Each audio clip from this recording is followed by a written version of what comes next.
తప్పిపోయిన కుమారుడికి నీకు తేడా ఏమన్నా ఉందా? ఏమండి, తప్పిపోయిన కుమారుడు తప్పు చేశాడని బోధిస్తావే, మరి నువ్వు తప్పు చేసావుగా. నీ తప్పులు ఎవరెంచుతారు? నిన్ను పరీక్షించేది ఎవరో? నిన్ను చూసేది ఎవరో? సృష్టికర్త అయిన దేవునికి ఏదైనా దాపేరకం చేయగలుగుతావా? నీవు ఆలోచించండి. కీడు కల్పించకూడదు. దేవునికి మహిమ కలుగునుగాక. మీ హృదయాన్ని భద్రముగా కాపాడుకోవాలి. అర్థమైందండి? అర్థం చేసుకున్నాడు. ఈ మాటలు మళ్ళా మీకు చెప్పేవాళ్ళు ఎవరో లేరు. కానీ నేను ఒక మాట అడుగుతాను. నువ్వు పుట్టి 60 సంవత్సరాలు, 70 సంవత్సరాలు, 20 సంవత్సరాలు, 40 సంవత్సరాలు ఎప్పుడైనా హృదయమును గురించి ఆలోచించావా?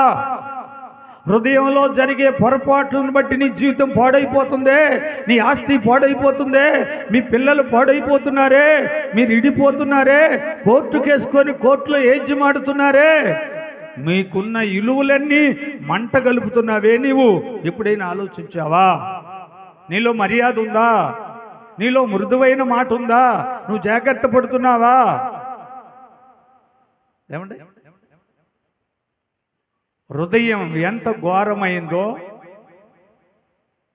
హృదయం అంత మంచిది. హృదయంలో దేవుడుంటే అది మంచిది, హృదయంలో దుష్టుడుంటే అది చెడ్డది. దానివల్ల నీ జీవితం పతలమైపోయింది. జాగ్రత్త. హృదయం ఎలాంటిదో చెప్పనా ఇంకా మీకు? దైవ గ్రంథంలో మీరు చదవండి.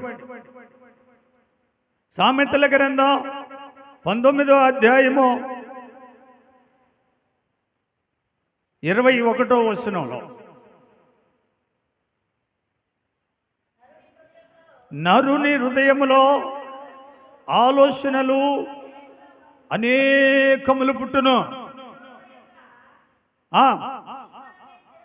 దేవునికి స్తోత్రం.